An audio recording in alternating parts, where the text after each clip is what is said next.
ছেচল্লিশটাকে শুরু করে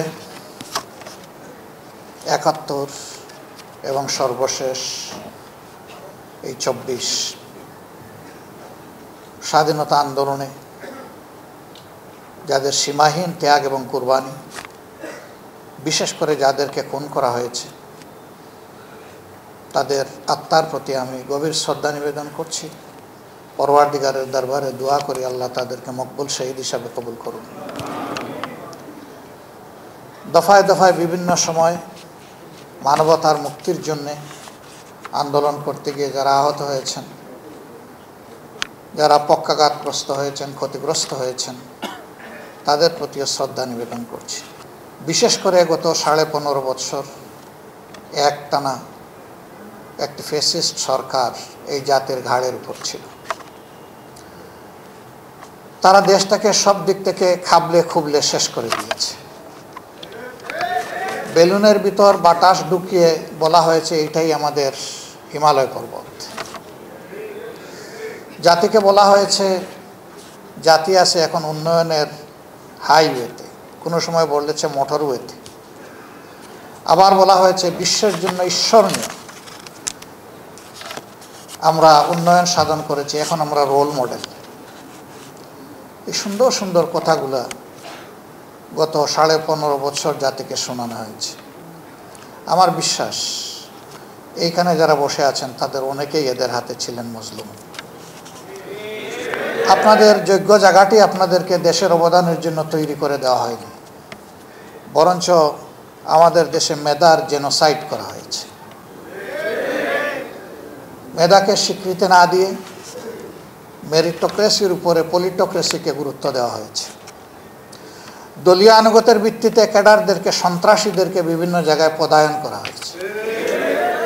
তারাও যদি গিয়ে দেশের কাজগুলা করতো তাও একটু মনে সান্ত্বনা পেতাম। যে যেখানে গিয়েছে সেই জায়গাটাকে কিভাবে লুটপাট করে ফুকলো করা যায় সেই চিন্তাই তারা করেছে। এইভাবে খুন, গুম, দর্শন, লুণ্ঠনের চারণভূমিতে তারা পরিণত করেছিল বাংলাদেশকে।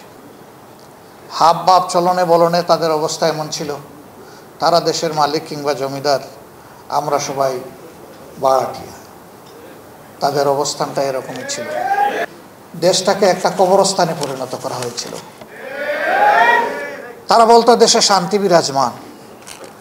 আমি প্রায়ই বলতাম, হ্যাঁ, গুরুস্থানের শান্তি বিরাজমান। কবরস্থানে কোনো জীবিত মানুষ থাকে না, তাই ওখানে কোনো শব্দ হয় না। এরা গোটা জাতির কণ্ঠকে কিলিং করেছিল, এই জন্য কেউ কাঁদতেও পারত না। জাতি শাসনের ভার যারা হাতে তুলে নিয়েছিলেন, পদে পদে তারা জাতিকে ধোঁকা দিয়েছে। এই বাংলাদেশটা যদি এরকম দায়িত্বশীল মানসিকতা নিয়ে অতীতে যারা দেশ শাসন করার সুযোগ পেয়েছিলেন, তারা যদি তাদের দায়িত্বটা পালন করতেন, সত্যিকার অর্থেই বাংলাদেশ সোনার বাংলাদেশে পরিণত হতো।